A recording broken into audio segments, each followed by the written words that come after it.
میری زندگی میں ایک ایسا انوکھا واقعہ رونما ہوا تھا جس پر ایک عام انسانی عقل کا یقین کرنا مشکل ہو جاتا ہے۔ سچ تو یہ ہے کہ جب میرے ساتھ یہ سب ہوا، میں خود بھی کئی روز تک یقین نہیں کر پایا تھا۔ میں کئی روز تک حیرت سے گنگ رہا تھا، کوئی میرا یقین نہیں کرتا تھا۔ اور جب میں نے اپنی ماں کو یہ سب بتایا تو میری ماں نے گھبرا کر مجھے زبان بند کرنے کی ہدایت دی تھی، لیکن میں چاہ کر بھی خود کو یہ واقعہ بتانے کے روک نہیں پا رہا تھا۔ لوگوں کو بتانے کے لیے میں چل رہا تھا، مگر میری عجیب و غریب داستان سب کو بناوٹی لگتی تھی، اور کچھ لوگوں نے باقاعدہ میرا مذاق اڑانا شروع کر دیا تھا۔ مگر آج جو میں بتانے جا رہا ہوں، یہ واقعی ایک سچا واقعہ ہے، اور میرے ساتھ کچھ سال پہلے پیش آیا ہے۔ یہ ان دنوں کی بات ہے جب میں پاکستان میں اپنی روزگاری اور تنگی حالات سے تنگ آ کر سڑکوں پر ہارا مارا پھرتا تھا۔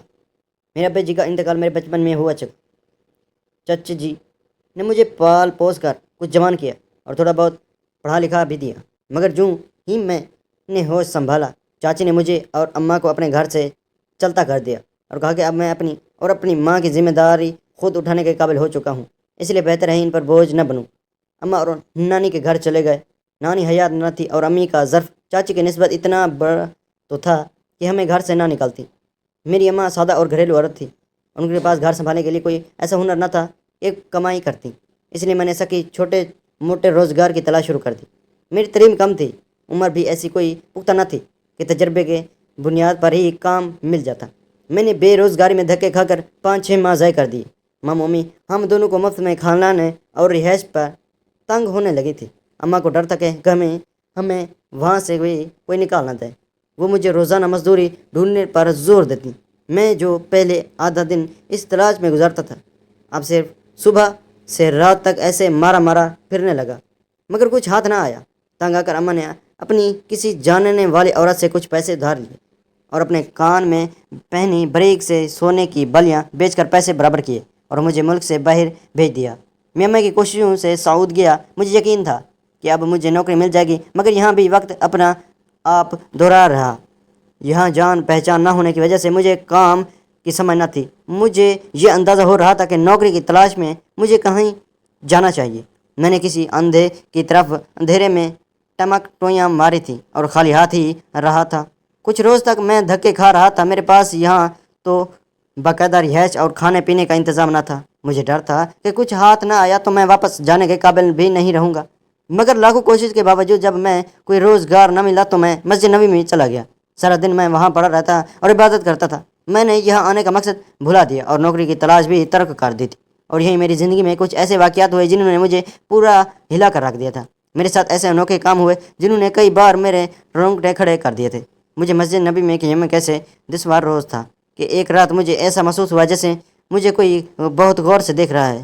میں نے اس احساس کے آتے ہی نظر ارد گرد دوڑائی، مگر کوئی میری طرف متوجہ نہیں تھا۔ میں نے کندھے اچا چکے تھے اور سو گیا، مگر اگلے روز پھر سے ویسا ہی ہوا۔ مجھے یہ احساس بری طرح پہچاتا تھا، جیسے کوئی بہت قریب سے اور غور سے دیکھ رہا ہے۔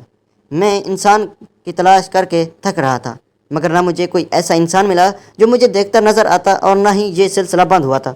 ہر دن ہر رات مجھے خود پر کسی کی نظریں جمی ہوئی محسوس ہوتی تھیں۔ کچھ دن ایسا چلتا رہا تو میں کافی ہو گیا اور یہ مان لیا کہ مجھے صرف وہم ہو رہا ہے۔ یہاں سب عبادت کرنے آتے تھے، کسی کے پاس اتنا وقت نہیں تھا کہ مجھے دیکھتا یا توجہ دیتا۔ ان دنوں مسجد نبوی میں مجھے ایک نیک آدمی ملا۔ اس نے مجھ سے پوچھا کہ مسجد نبوی میں سارا دن عبادت کرتے ہو اور رات کو وہیں ایک طرف سو جاتے ہو، کیا میرا کوئی گھر یا گھر والے نہیں ہیں اور کمانے کھانے کے لیے میرا کوئی روزگار کیوں نہیں؟ اس لیے ایک نیک انسان کے ہمدرد سوال پر میں شرمندگی اور افسردگی سے جھکا۔ میں نے اداسی سے اس آدمی کو اپنی کہانی سنائی اور کہے کہ میں ہر جگہ غربت اور بے روزگاری جھیلی ہے۔ میں نے سوچا کہ جب دنیا نے مجھے قبول نہیں کیا تو اللہ کے گھر لیتا ہوں، کیونکہ مجھے یقین ہے اللہ مجھے خالی ہاتھ نہیں لوٹائے گا۔ میری بات پر اس آدمی نے نرمی سے مسکرا کر میرا کندھا تھپتھپایا اور بولا کہ بے شک اللہ اپنے بندوں کو کبھی خالی ہاتھ نہیں لوٹاتا، مگر یاد رکھو کہ اب تمہارے لیے یہاں من و سلومی بھی نہیں اترنے والی ہے۔ تم یہاں خود تو سکون سے پڑے رہو گے، مگر تمہاری ماں کسی حالت میں نہیں ہوگی۔ اس کا کیوں نہیں سوچا؟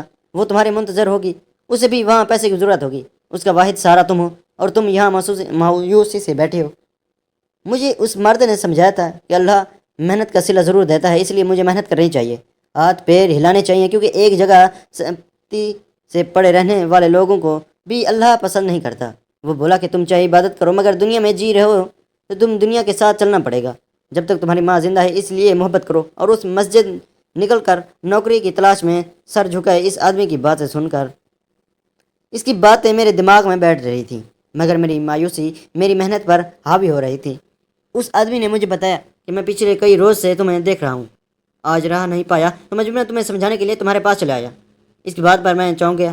یکدم میرے دماغ میں جمع کا سوا ہوا۔ مجھے لگا کہ پچھلے کئی روز سے مجھے جس انسان کی نظر محسوس ہوتی تھی وہ یقیناً وہی مرد ہوگا۔ وہ مرد اچانک مجھ سے بولا کہ آج تم میرے ساتھ میرے گھر چلو، میں تمہیں گھر کا کھانا کھلاتا ہوں۔ میں اس مہربان آدمی کے بات پر جذباتی سا ہو گیا۔ دنیا میں اب بھی اچھے لوگ موجود ہیں جن کی وجہ سے دنیا قائم ہے۔ وہ مرد بھی اچھے لاوارث اور اکیلا دیکھ کر مجھے شفقت لوٹانے لگا تھا۔ میں اس مرد کے ساتھ اس کے گھر پہنچا۔ اس کے گھر مسجد نبی کے ساتھ ہی تھا۔ اس کے گھر میں میرا بہت اچھا استقبال ہوا۔ مجھے اندازہ ہوا کہ عربی لوگ بہت زیادہ مہمان نواز ہوتے ہیں۔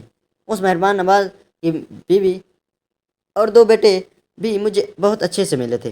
ان کے گھر بہترین کھانا کھاتے ہی مجھے نیند ستانے لگی تھی۔ میں بار بار جمعہ لیتا واپس جانے کے لیے پر تول رہا تھا۔ اس نیک آدمی کے بیٹے مجھ سے باتیں کرنے میں مصروف تھے۔ تھک کر میں نے اپنی بند ہوتی آنکھوں کو بمشکل کھول کر ان سے درخواست کی، کیا مجھے نیند ستا رہی ہے، اس لیے میں واپس جانا چاہتا ہوں۔ میری اس بات پر وہ سب گھر والے مجھے اپنے گھر روکنے پر اصرار کرنے لگے۔ میں ان کی مہمان نوازی پر اب شرمندہ ہو رہا تھا۔ مجھے محسوس ہوا جیسے میں ان پر بوجھ باندھ رہا ہوں، اس لیے میں نے نرمی سے ان کی یہ آفر قبول نہ کرنے کا فیصلہ کیا۔ مگر ان سب نے بہت اپنائیت سے مجھے ایک رات کے لیے اپنے گھر روک لیا۔ رات کو انہوں نے مجھے اپنے گھر کے اوپر والے حصے میں موجود ایک چھوٹے سے کمرے میں جگہ دی۔ اس نہایت چھوٹے کمرے کے ساتھ کھلی چھت تھی۔ گرمی کا موسم تھا اور کھلی چھت پر ٹھنڈی سی ہوا چل رہی تھی، اس لیے میں نے کھلی چھت پر پڑے ایک تخت پر چادر بچھائی اور اسی پر سو گیا۔ رات کے کسی پہر مجھے محسوس ہوا جیسے تیز بارش ہو رہی ہے، مجھے پر پانی بوچھاڑ بھی ہو رہی تھی، مگر میں نیند میں اتنا گم تھا کہ بالکل جاگا ہی نہیں تھا، اور کچھ ہی دیر بعد میں گہری نیند میں چلا گیا۔ اس کے بعد مجھے خبر نہیں ہوئی بارش کب تک جاری رہی اور کب رہی۔ میری انگلی صبح آنکھ کھلی تو میں باہر صبح کے بچے کمرے میں پڑا ہوا تھا اور کمرے کا دروازہ اچھے سے بند تھا۔ میں بری طرح سے کھٹکھٹا گیا تھا۔ مجھے اچھے سے یاد تھا کہ میں رات کے باہر وقت میرا صحن اور اس کے بعد اب جاگ رہا تھا۔ میرا اس کمرے میں موجود ہونا مجھے پریشان گیا۔ آج کل جیسے حالات و واقعات میں دیکھ اور سن رہا تھا، اس کے بعد تو مجھے کچھ زیادہ ڈر سا محسوس ہوا تھا۔ میں بظاہر دنیا کے لیے صرف ایک باوقوفی اور جوان لڑکا تھا، مگر حالات نے مجھے دماغی طور پر وقت سے پہلے بوڑھا کر دیا تھا۔ میں اٹھ کر دبے پاؤں نیچے پہنچا تو گھر خالی ہوا تھا، اس کے مکین غائب تھے۔ میں نے سامنے کچھ کی طرف نظر دوڑائی تو مجھے شیلف پر ایک بڑا سا کاغذ نظر آیا جس پر انگلش میں کوئی تحریر لکھی ہوئی تھی۔ میں نے بے ساختہ آگے بڑھ کر وہ تحریر پڑھی تو اس پر لکھا تھا، ہم سب شام کو گھر لوٹ آئیں گے۔ میرے لیے ناشتہ کچن بنا ہوا پڑا تھا اور اس ساتھ بھی یہ لکھا ہوا تھا، اگر میں مزید رکنا چاہوں تو کھانا کھا کر آرام کر سکتا ہوں۔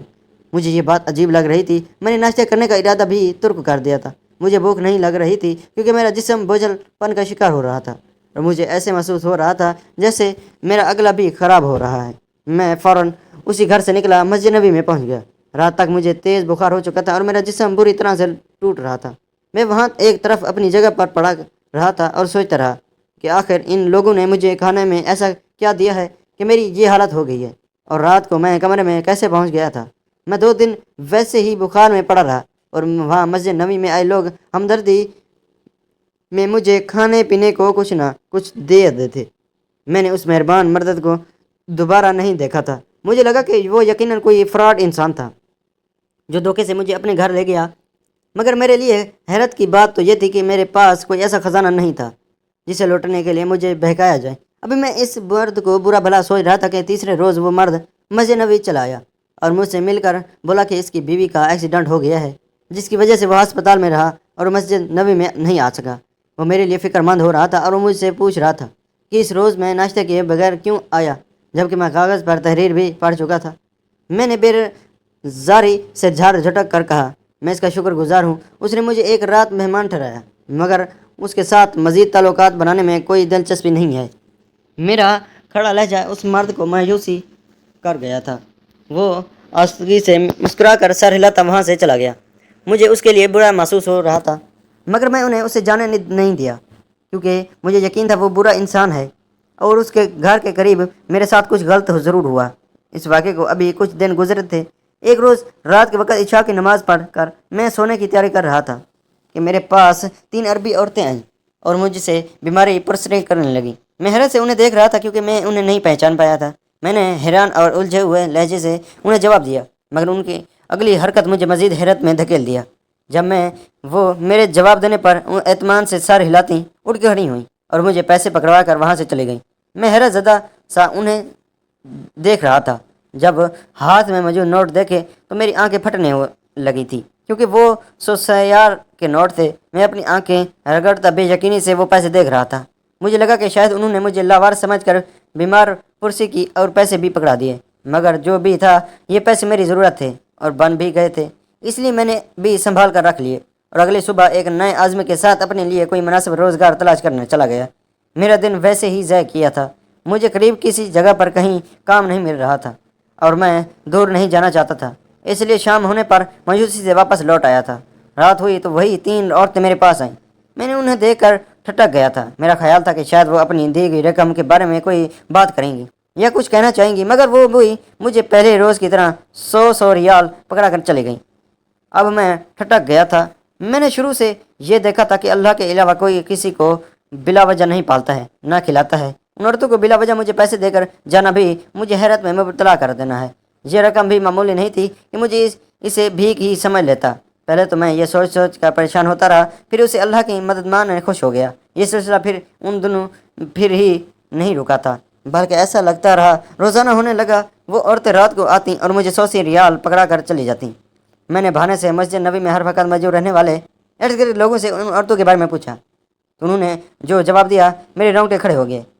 وہ بلا ساحر ایک سے پوچھنے لگا، مگر مجھے سب سے ایک ہی جواب ملا تھا جو میرے وجود میں خوف بھر رک گیا تھا۔ اگلے روز میں نے ان عورتوں کے آنے سے پہلے خود کو مسجد کے چھپے ہوئے حصے میں مصروف کر لیا تھا تاکہ وہ عورتیں مجھے نہ دیکھ پائیں، کیونکہ میں ان کو منہ پر کچھ نہیں کہہ سکتا تھا۔ میں پچھلے 10-15 روز سے روزانہ ان پیسوں سے لے رہا تھا اور ان پیسوں کو بھی مار چیک کر چکا تھا۔ وہ بالکل اصلی نوٹ تھے، میں لوٹانا بھی نہیں چاہتا تھا۔ میں صفائی کے بہانے ایک طرف چھپا ہوا تھا، مگر مجھے تب جھٹکا سا لگا جب وہ عورتیں اس چھپی ہوئی جگہ پر بھی مجھے ڈھونڈتے ہوئے آ پہنچی۔ ان کے سامنے آنے پر میں اتنا خوف زدہ ہو گیا کہ خاموشی سے اپنی جگہ جم کھڑا ہو گیا۔ ان عورتوں نے مجھے پیسے پکڑائے اور وہاں سے چل پڑیں۔ میں پیسے لے کر وہیں سر پکڑ کر بیٹھا ہوا تھا۔ مجھے یقین ہو گیا کہ واقعی مجھے یہ رقم خواہ نہیں دی جا رہی۔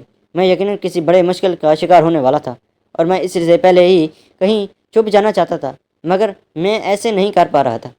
اس کے باوجود میرے اندر ان پیسوں کا لالچ پیدا ہو رہا تھا۔ میں نے ایک بڑا وقت در بدر جی لی تھی۔ میں اپنے وطن بے روزگاری کا شکار رہا تھا اور اتنے دور سے سفر کر کے اپنے بعد بھی میری بدنصیبی پر کوئی فرق نہیں پڑا تھا۔ ایسے میں مجھے خواہ مخواہ روزانہ کوئی اتنی بڑا رقم پکڑانے لگے تو فطری طور پر میری لالچ ہونے لگا۔ میری جگہ کوئی بھی ہوتا تو یہی کرتا۔ میں نے اس رقم کا ایک بڑا حصہ اپنی ماں کو بھیج دیا اور فون کر کے ان کی خیر خیریت دریافت کی۔ وہ خوشی سے نہال ہو رہی تھیں اور بولیں کہ ایسے ہی محنت کرتے رہو، اللہ تمہیں جلد ہی کامیاب کر دے گا۔